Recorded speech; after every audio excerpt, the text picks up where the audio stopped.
අයිබෝවන් මිස්ටර් කොත්තු වැටුණා කිව්වම බහුතරයක් ලංකාවේ මිනිස්සු හරිම සතුටු වුණා මම දැක්කා. ප්‍රශ්නය අනුන්ගේ වෙනකන් හැමෝටම සතුටු වෙන්න පුළුවන්.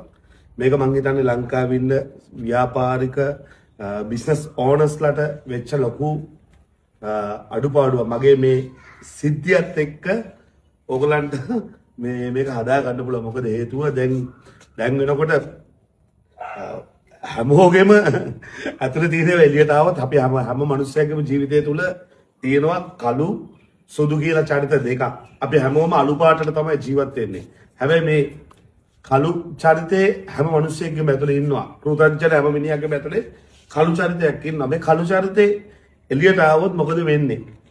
ඒකට තමයි මම මේ මුහුණ දෙන්නේ. මේකට හැංගිලා මේ රට දාලා ගිහිල්ලා ව්‍යාපාර වහලා මේකට උත්තර දෙන්නේ නැහැ. මිස්ටර් කොත්තු අනිවාර්යයෙන්ම නැගිටිනවා. ඒකන ප්‍රශ්නයක් නැහැ. මේ වෙලාවෙත් මෙච්චර ප්‍රශ්න දීද්දී අපිත් එක්ක එකතු වෙන ආදරණීය පාරිභෝගිකයන්ට මුලින්ම ස්තුතිවන්ත වෙනවා.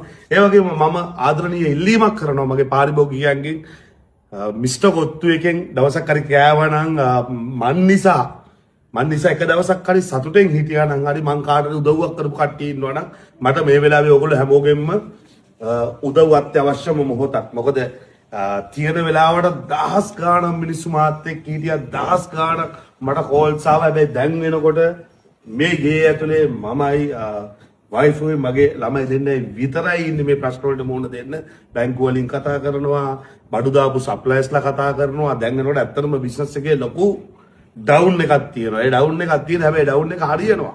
තව සතියක් දෙකක් යනකම් හරියයි. හැබැයි මේ වෙලාවේ ස්පෙෂලි ලාංකීය ව්‍යාපාර කොට දාන්න ඉන්න කට්ටිය ඉන්නවා නම් ලාංකීය ව්‍යාපාර මේ වලට සපෝට් එක දෙන කට්ටිය ඉන්නවා නම් මේ වෙලාවේ අපිට අනිවාර්යයෙන්ම සහයෝගයක් ලබා දෙන්න.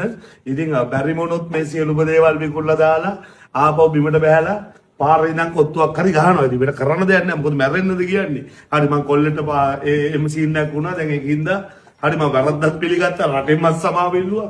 ඉතින් මං දැන් මැරෙන්නද ඕනේ. දැන් ඔයගොල්ලෝ මට කියන්නේ බෙල්ල වල දාගන්න කියලාද? බෙල්ල වල දාගෙන මේ ජීවිතේ යන්න කියලාද? ඉතින් දවසක් හරි අපිට සහයෝගය දෙන්න පුළුවන් නම් මේක තමයි වෙලාව. දැන් ඉඳලා ඔයගොල්ලන්ට පුළුවන් නම් අපේ කඩේකට ගිහලා එකම එක කොත්තුවක් හරි කාලා බීම එකක් හරි කොන්න පුළුවන් නම් ඒක තමයි මම ඔයගොල්ලන්ගෙන් ඉල්ලන අවසාන ඉල්ලීම. මොකද මේ තියෙන දේවල් වලින් ගොඩ එන්න ඔයගොල්ලෝම තමයි මට සපෝට් කරන්න ඕනේ. මට ඒ වැරද්ද හදා ගන්න කැමති.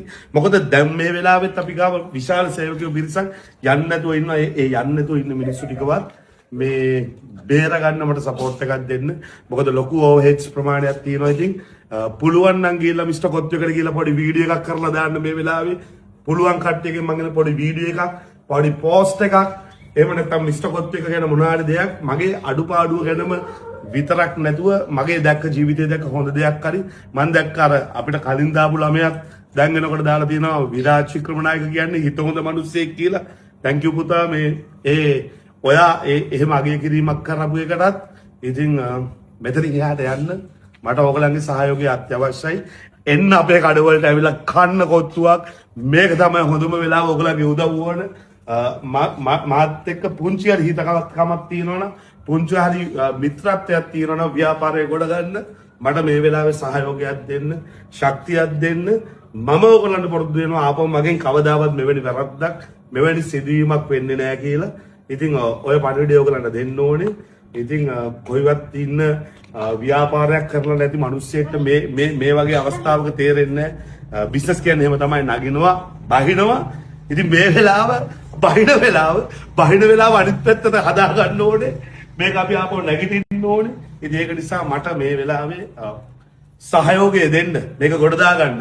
ඔයගොල්ලෝ එන්න අපේ කඩවලට ඇවිල්ලා කොත්තුවක් කන්න, හොඳ නරක කියන්න. ඉතින් මම දන්නවා මගේ මැනේජ්මන්ට් වල ප්‍රශ්න තියෙනවා, මගේ භාෂාවේ ප්‍රශ්න තියෙනවා. ඒක ඔක්කොම හරි. අපිව හදාගමු. මේ වෙලාවේ අපිට මේ ගේම් එක ගහන්න සපෝට් එකක් දෙන්න. ජය වේවා. ඔයගලගේ සහයෝගය ඕනම වෙලාව. නියමයි. හම්බෙමු. සුබ.